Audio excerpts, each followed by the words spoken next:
Most of us have Christmas decorations that we've collected, assembled, and grown over the years, and we need to polish them up to enjoy again this year. So let's make sense of what we've got for treatments, collections, and displays that are magazine-worthy and less, well, mismatchy, if you will. The interior designers have some rules of thumb that they follow, and we're going to tap into those rules today, picking the brain of one of our favorites, SITA Montgomery, how to pull together a magazine-worthy Christmas setting at home. It's so good to see you. This has to be one of your favorite times of year as a designer. Absolutely. I mean, there's nothing better than being able to indulge in all of the Christmas decor and just really making your house sparkle and shine, and I absolutely love it. So when we make this promise of magazine-worthy Christmas decor, it's a beautiful promise. It's sparkly and shiny and all that you described, but there's also a practical question, I think, behind this. Can we pull off magazine-worthy without throwing out our whole stash and completely starting over? Absolutely, and I think that's one of the great things is that magazine-worthy, you know, it's like a buzzword, Pinterest-worthy, magazine-worthy. Right. But really, we can achieve that look in our own home by just following some simple tips that will really kind of take what we already have and maybe add a few elements and then just bring everything together. For a lot of women, I think Christmas decorating is downright stressful. It's overwhelming. Do we overthink it sometimes?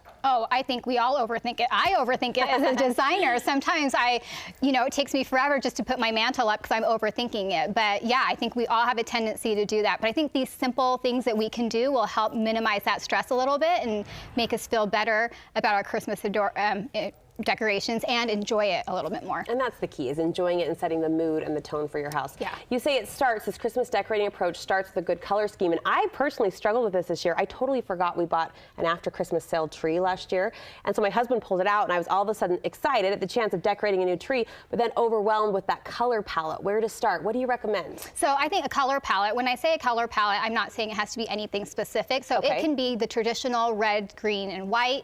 It can be pastel colors. You can choose bolder colors if you'd like, some of the deeper, richer wines and rusts.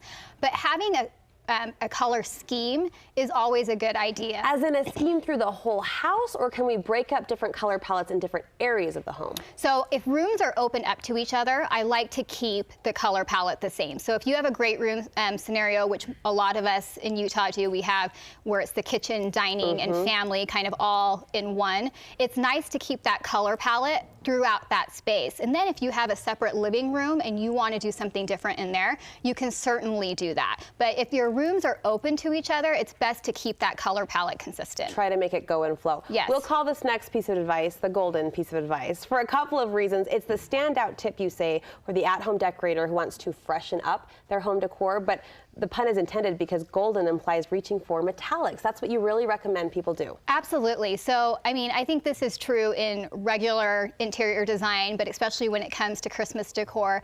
Adding that bit of metallic sparkle and shine will really take your Christmas decor and make it feel that much more luxe. No matter what your color palette is. No matter what your color palette is. So if you're doing a, green, red, and white, a very traditional Christmas, even adding that hint of silver into that will just make it sparkle and will just give it that feeling of luxury that maybe you wouldn't have without it. When can you mix silver and gold and sing the lyrics of one of those old favorite songs? Can they always go together with various Christmas palettes? I would say yes. Okay. Silver and gold always go together. So, I mean, I recently did a home where we used teals and then we used rich reds. So we kind of took the red and then we used the teals and the rich reds, and then we mixed in silver and gold. Pretty. And it was beautiful. So silver and gold are always a good idea. When you look at a Christmas tree from the pages of a magazine, there's a lot going on. There's a lot of layers and textures. Again, buzzwords you designers use all the time.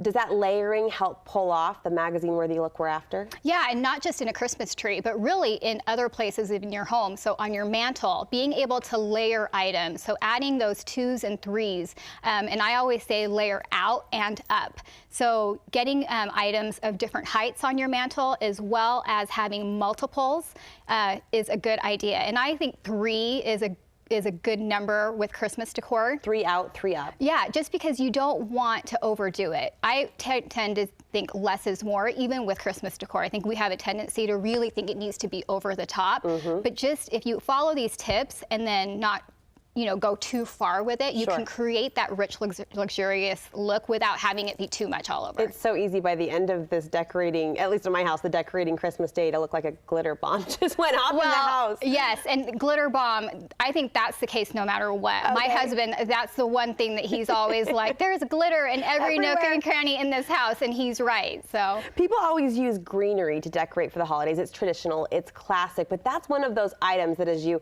reuse it year after year, it tends to look a little sad, a little worn. How can we freshen that up? So there are a couple of ways to take your old greenery and freshen it up. One is, I would say that when you store your greenery, I know a lot of us have a tendency to just like throw it in a box and like put everything on top of it. If you can actually store it in a way that maybe in a harder container, that will help keep it nice. And then always fluff it when you get it out. And then there are other things you can do. So I had this beautiful cascading garland for my mantle. And while I loved it, it was starting to look kind of sad. And so I actually took it and I flocked it myself this year. We did this last week on the show. I was surprised how easy it was. It's actually not hard. Like, I will say that I made a huge mess because I'm not great at DIY, but anyone that can, use a spray bottle and a little sifter, I don't know if that's how you guys did it, but it was really easy to do. And so I kind of just gave some new life and new breath to that old greenery. With that white flock. And do you think that's a passing trend, or do you think that flocked greenery will give us a few years use out of it? No, you know what? I think if it's something you love, like I happen to love the flocked greenery, I don't think it's a trend. I think you can use it for years and years to come. The other thing too is, and this is actually really happening right now, is to take your fake greenery and replace it with fresh greenery.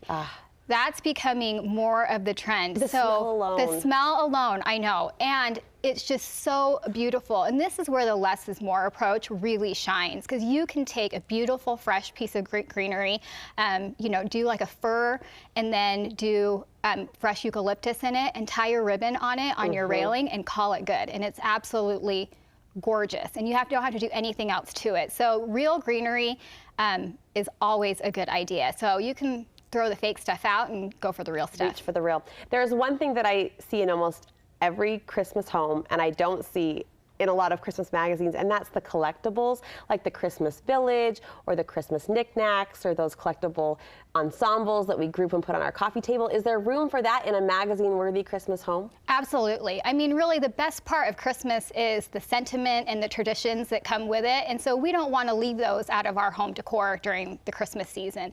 So I say you take those things and you use them and you display them proudly. I have a nativity set that I bought when my husband and I were first married, and it is not super fancy or super cute. It is just some wood, Mary and Joseph and the wise men and baby Jesus. It's not, but I set it out every year. And when you look at the rest of my Christmas decor, it kind of has that luxe feeling. Well, this nativity is not really that, but I put it on a beautiful gold tray this year and put some fresh greenery under it. And there comes the memories. And it's still there. So, those Christmas villages, throw them on your mantle. Yeah. I think they absolutely should be displayed. At the end of the day, as you're working with clients, as you're decorating your own home, when do you step back and assess the Christmas decorations and think, this feels right, this hit the mark? Is there a guiding feeling that you get when you look at an overall room if you follow these principles appropriately? Yeah, I mean, I think that when you can step back and you can feel like a sense of peace and calm, and it brings you joy.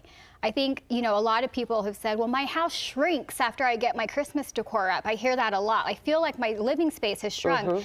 And maybe that's when you have too much and you need to dial it back. But I really feel like I know when my Christmas decor is done, when I stand back and I look at my room and I think, this feels really good. This is a place where I can enjoy all season long. I'll tell you another place you'll enjoy, that SITA's website, her Instagram account. You're sharing great inspiration there, so I'll link viewers over to make it easy. Thank you so much. Thank you. Great advice. Happy holidays to you.